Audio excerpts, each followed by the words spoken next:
Are you looking for tips to get those stunning landscape photos you've always wanted to take? Well, you're in the right place. I'm about to give you 5 landscape photography tips, so don't go away.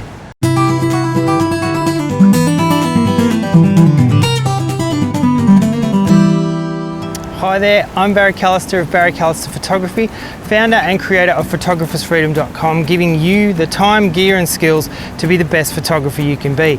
Welcome to my channel and thank you for watching this video. My channel is all about photography tutorials just like this, Lightroom and Photoshop tutorials, photography gear reviews and other things related to nature photography. So if that's what you're into, hit subscribe and ding that notification bell.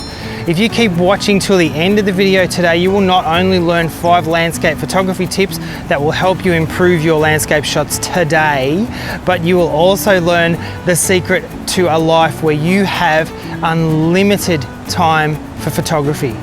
Keep watching, let's get into the content. Tip number 1 is always use a tripod. You need your camera steady as a rock to take great landscape photos, so put it on a nice sturdy tripod. If you don't have a sturdy tripod and you're using one like this VO204AB travel tripod here, weigh it down with something. You can see I've got a carabiner here on the side of the tripod and I've got my heavy camera bag suspended underneath. This will pull it into the ground and keep it steady even in a strong wind. Now if you don't have a tripod at all, use anything you can find, a fence post, a rock, the ground, anything you can rest your camera on to keep it sturdy and still. Tip number 2 is to use a remote trigger or the time release shutter on your camera. This, as with tip number 1, is to avoid camera shake. When you touch the shutter button to take a photo on your camera, that transfers movement into the camera and therefore the lens. The best way to avoid this is to not touch the camera at all during the shutter release. So using a trigger like this one is a great idea, but if you don't have one, set the timer release on your camera and let it do the work.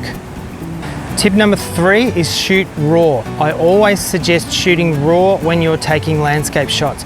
Now I don't mean taking all your gear off and shooting in the nude, because this may offend some people. Raw is simply an uncompressed version of your photo. If you're shooting JPEGs, your camera is throwing out some information in order to compress the file to make it smaller. And the information that it generally throws out is in your highlights and your shadows. So then if you want to try and get that information back later on in Photoshop or Lightroom or whatever photo editing software you're using, that's going to be a lot harder with a JPEG than it will be with a RAW file. RAW files store all the information the camera captures and make it so much easier to edit later. So shoot raw, keep your clothes on. And I'm being joined by a couple of kangaroos.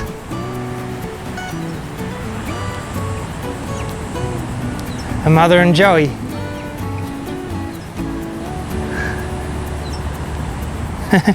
God, I love Australia.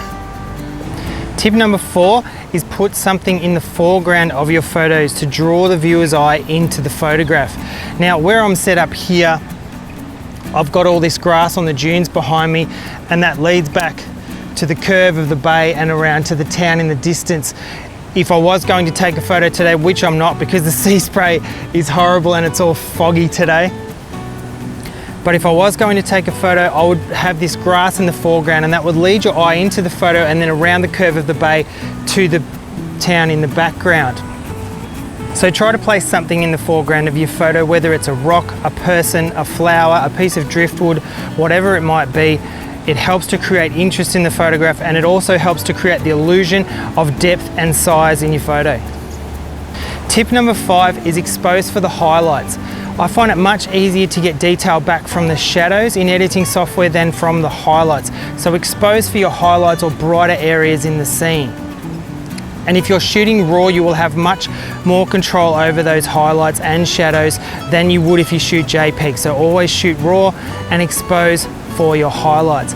Try and get as much of an even exposure across your histogram as you can, but if you can't do that, expose for the highlights. So there you have 5 landscape photography tips that will help improve your images. Try them out today and see if they do. Let me know in the comments if you see some improvements.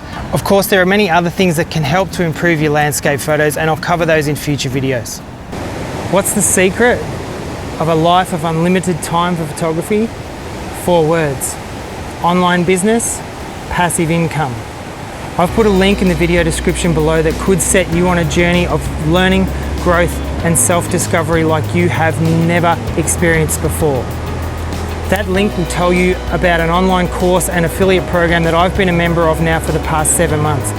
During that time, I have learned so much about online marketing, online business, passive income, website creation, and so much more. So click that link and get started creating the life you want. A life free from the status quo, free from the 9-to-5 work mentality that so many people still believe is the only way to make a living. But you have to take that first step and click that link. It's completely free to enter your name and email and sign up. When you do, I will be in contact with you so you can ask me any questions that you may have. So if you are at all interested in having a life with unlimited time for your photography, click that link. Until next time, I'm Barry Callister of Barry Callister Photography and Photographer's Freedom. Good luck, and I will see you soon.